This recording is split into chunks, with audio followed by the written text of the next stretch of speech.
Your second year, different for you than the first? What does your teaching change? Things like that. No, I just think a little more comfortable. Kind of got the hang of the schedule.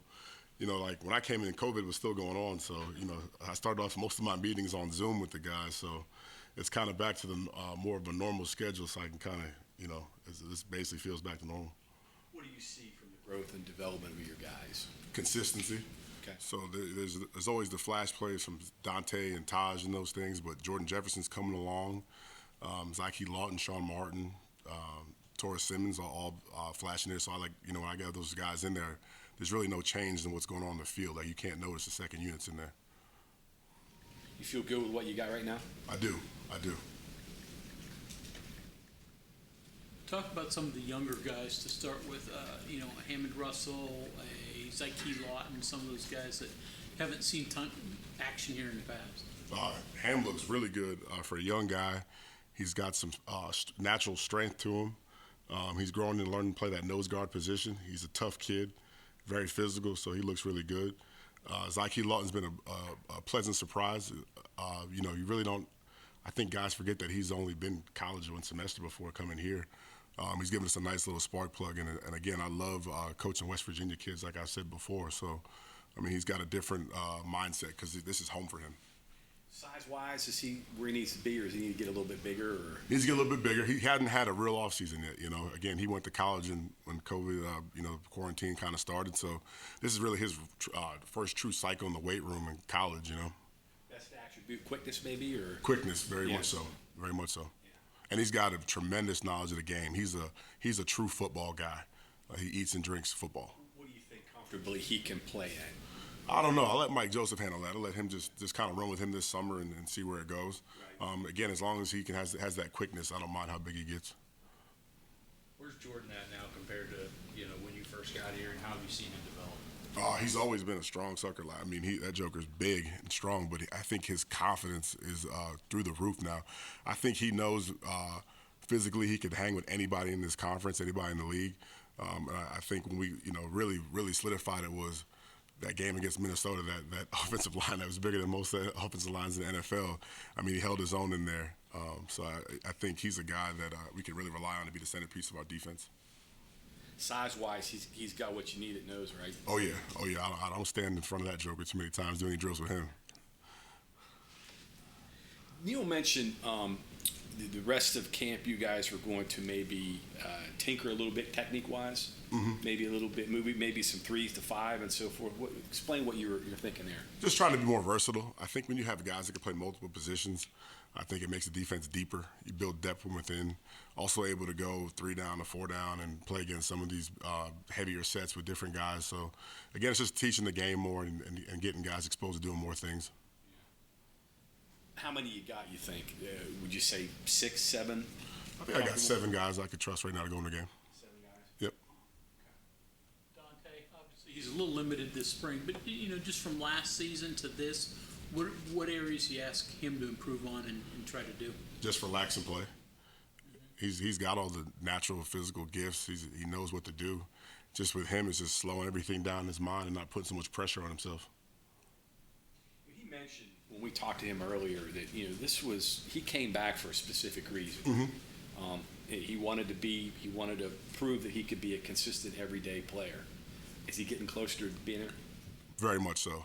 Very much so. Like I said, he's just taking the pressure off himself. When Dante screws up, he tries too hard. He's naturally gifted. He just has to go out there and play the game.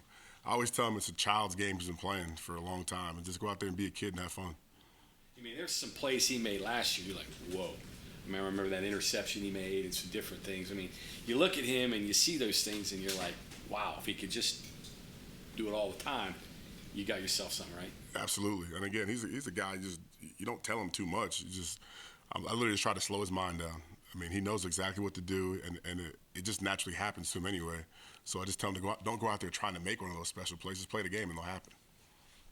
How do you keep Jefferson from trying to become Bessador and just be himself? They're two different deals. I mean,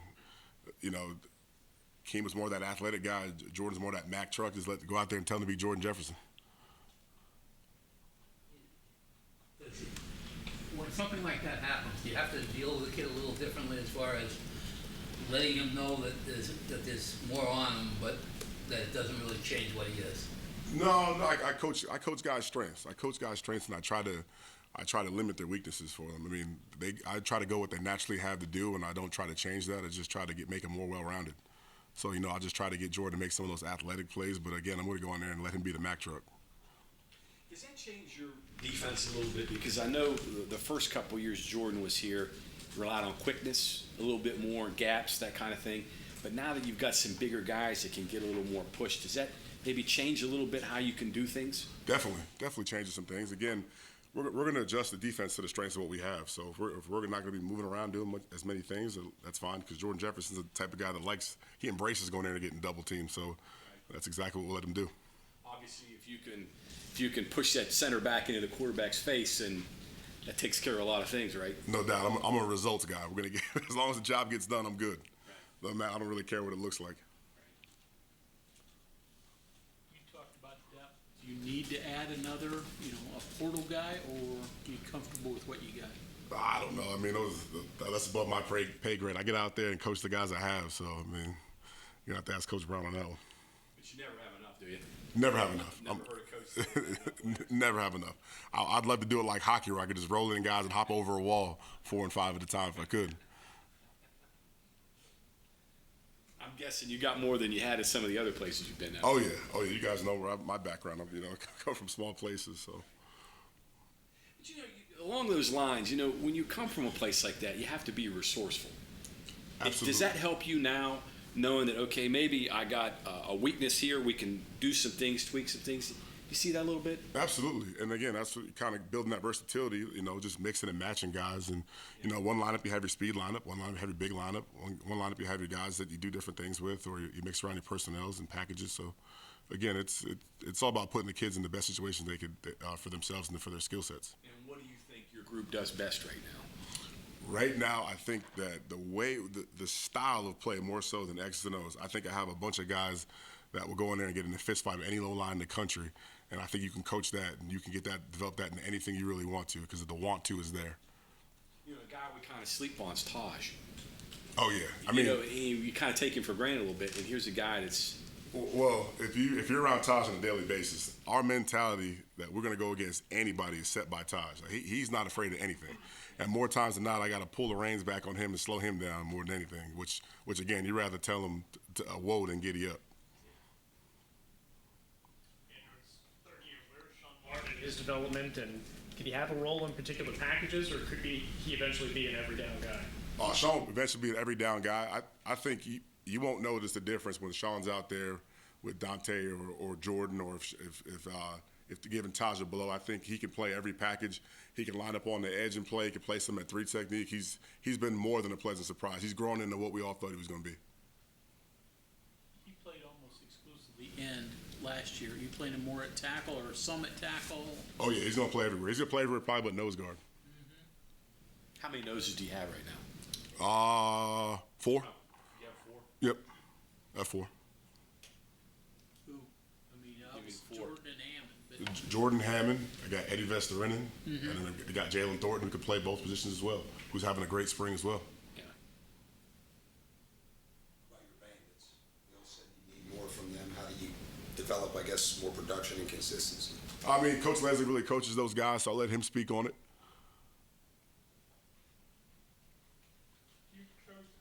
I guess you don't coach them differently, but what is the difference when you're playing a true 3-man front, the Bandits off the line, versus, when they're at the end? How do assignments change? Do you feel like your linemen are more comfortable one alignment over the other right now? No, I wouldn't say so. I think we do it more to give offenses things to prepare for.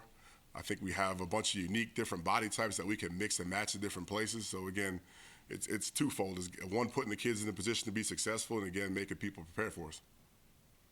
You guys have been pretty comfortable shifting from 3 to 4-man fronts. Is that by design, or is that just because you had to, because you were lacking personnel? Because you've got that flexibility now to do that. I can't let you in all the secrets. I can't let you in all the secrets. But it is something that you guys have worked hard on. Oh yeah. We spent a lot of time on it.